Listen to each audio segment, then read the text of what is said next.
Hey guys, how's it going? We're back here with Zach Lowe. We were just talking about the Eastern Conference for the NBA and our predictions for that. We both agreed on Cavs Raptors in the East. Now going to the West. I do think it will be Golden State Houston. I don't know who will get the 1 seed. If the Warriors get their act together on the offensive side of the ball, I think they will definitely take over the 1. But they've been inconsistent. I'm not going to lie. I'm a Warrior fan, but they have been inconsistent this year for sure, to say the least. The Rockets, they've been pretty well-rounded, and going into the season, I've never really thought of Chris Paul as that great of a player, but I'm not going to lie. He has been such a big addition for Houston. I have to agree with you because I was watching one of the games the other day, and Chris Paul was hitting step-back threes in people's faces, and I was like, was he doing that on the Clippers? Like, am I the only one who doesn't remember him doing that? Because he is amazing this year, and I don't know how. No, I don't get it either. It's like this is the best he's played since he was on like the Pelicans or the Hornets. Sure. He is flourishing under D'Antoni, which is offensive-minded system, but he's really playing out of his mind. No, you're right about that. The thing is with the West, there are 2 other teams I think that have a shot. Okay, here's the thing. Like, a lot of people never say San Antonio has a shot, and they obviously have the best coach in the league in Popovich, in my opinion anyways. And when Kawhi comes back, he'll obviously be a big addition for them, along with Parker. I just don't see them doing it, though. I don't see them having the strength, even as younger teams like Minnesota do and stuff like that. I just don't see San Antonio getting there. I don't think that they have enough oomph, if you will, to get to the finals. Yeah, I totally agree. And I've been reading some articles lately that tensions between the front office and Kawhi are like they're pretty tense right now, and the relationship isn't the best. So even with Kawhi back, you never know how that's going to mesh. Do you know if Kawhi is going to be a free agent at the end of the season or not? I don't, but I do know that they were exploring trade options for him during the offseason. Because what I was thinking is if he's a free agent, which I don't know if he is, I'll make that clear. If he's a free agent, the Lakers are looking for max contract deals. They're going to be able to sign 2 max contract deals in the offseason. And the thing is, Kawhi is from LA, I'm pretty sure. So he went to San Diego State too. Yeah, exactly. So I'm saying, I'm not saying that that's going to happen. I'm just saying that if he is a free agent, the Lakers would definitely probably look at players like him. That'll be a great addition. And then another team that I think has a shot if they get their stuff together, but the problem is they're not going to. And this is the biggest disappointment of the year by far, and I think you would agree with me on this, the Thunder. They're disappointment city. I'm sorry. Westbrook's still playing out of his mind. I think a lot of people have overlooked him this year. He's still averaging a triple-double. Yeah. It's crazy. Nobody talks about that. But, if you look at it, Melo's been trash. He's just trash. I'm sorry, he is. Paul George has been hitting the 3 ball really good, but they don't have a bench. Melo's not playing the way he needs to, and they lose so many close games. They don't know how to close out games, and that's what's killing them. If they can actually get all of that together, I don't know why, but when they play the Warriors, it's like they're a whole nother team. They've been absolutely killing us this year, but they can't play these weak teams. They lose to the Lakers. Yeah, I do have to say that I have to give the Oklahoma City Thunder credit because watching them in the first 15 games of the year and then watching them ever since, they've taken enormous strides as a team because when you watch them at first, it was just so awkward. It was so, who do you shoot? I shoot. Westbrook does his thing. I'm not a huge Russell Westbrook fan. He does his thing where he dribbles a lot, eats up the shot clock, and then does something.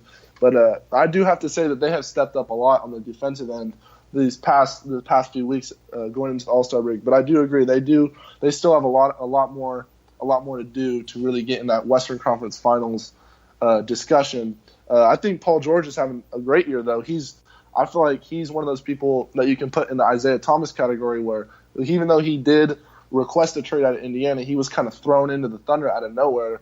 We all thought he was going to the Lakers or the Pelicans or somewhere else, but he was thrown into the Thunder, and I think he's done an amazing job. And he's personally my defensive player of the year right now. So I think defensively is where they need to improve and moving the ball. But yeah, they need to improve tremendously to get in that discussion.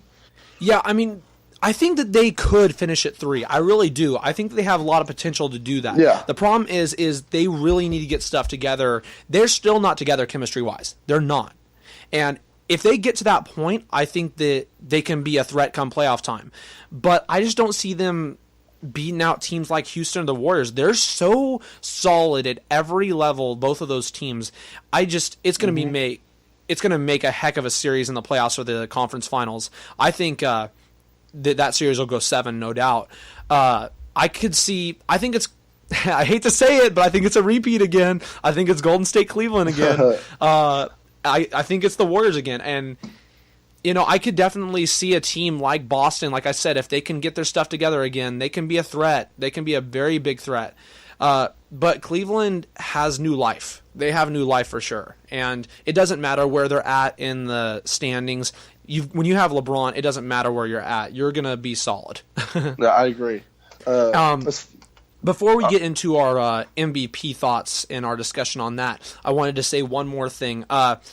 A team that people are really starting to looking at right now, and I think that they could be a threat for the second round of playoffs. I don't see them getting much further than that, but a team that people really got to look at is the Jazz.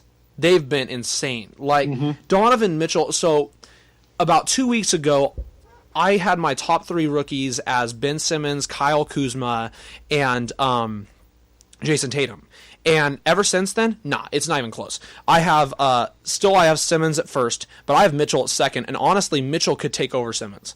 Honestly. Oh yeah, he's putting up 20 a game. I think he's at 19.6 per game right now. 11-game win streak. He's insane. And I think he could really be Rookie of the Year. I really do think he could. And Utah could get as far, in my opinion, as 5. And if they do that, they could make second round for sure.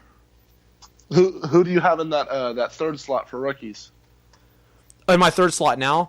Yeah. I'm still personally putting Kuzma there. I think he hasn't been playing as well recently, but I still think he's been very solid. Tatum's been falling off a lot recently too. Yeah, he's hit sort of a wall. Yeah, exactly. I'm putting Kuzma. That's my pick.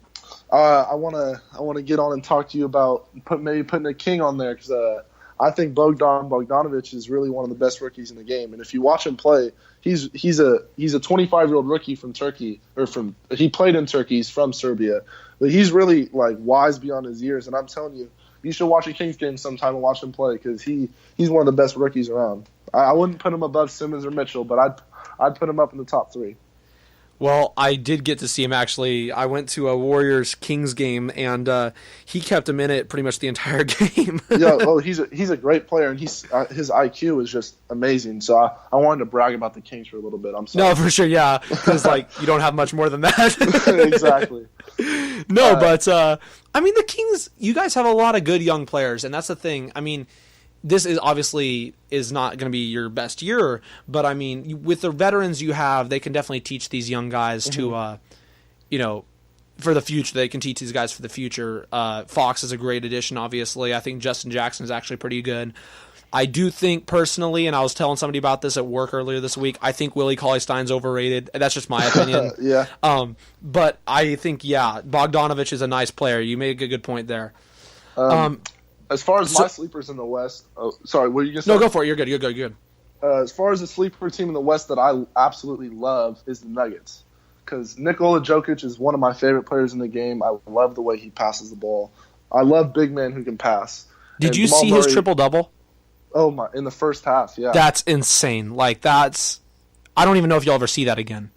He's still only, I think, 22, 21. And Jamal Murray, that young core, Gary Harris, I would not want to – if I was the 3-seed Spurs because right now they're the 3-6 matchup, I would not want to see the Nuggets in the first round. I really would not. Yeah, that's a good point. And that's the thing. They would be playing us second round, and they beat us. They did beat us. And that's a series that the Warriors probably are sweating a little bit too. They're like, this is a good team coming up. We can't overlook them to the Rockets in the conference finals. We have to play you really have to play against the Nuggets. They're a good young team. But honestly, if I'm the Warriors and I'm looking at the standings here, besides maybe San Antonio and like the Pelicans, I don't want to play anybody. Like any of those teams can really take you 6, honestly. No, yeah, big time. Really, really deep playoff fields, and even in the East, it's deep too. Because that first round 3-6 you said was the Cavs Bucks, and if I'm LeBron, I don't want to see Giannis in the first round. Like that's not a first round matchup that you want to see. And if I'm Boston, I don't want to see Simmons or Embiid first round. Oh yeah, no way. And a team I do like in the East though that has fallen off is the Heat. You said they were 8. Yeah, but I know it's.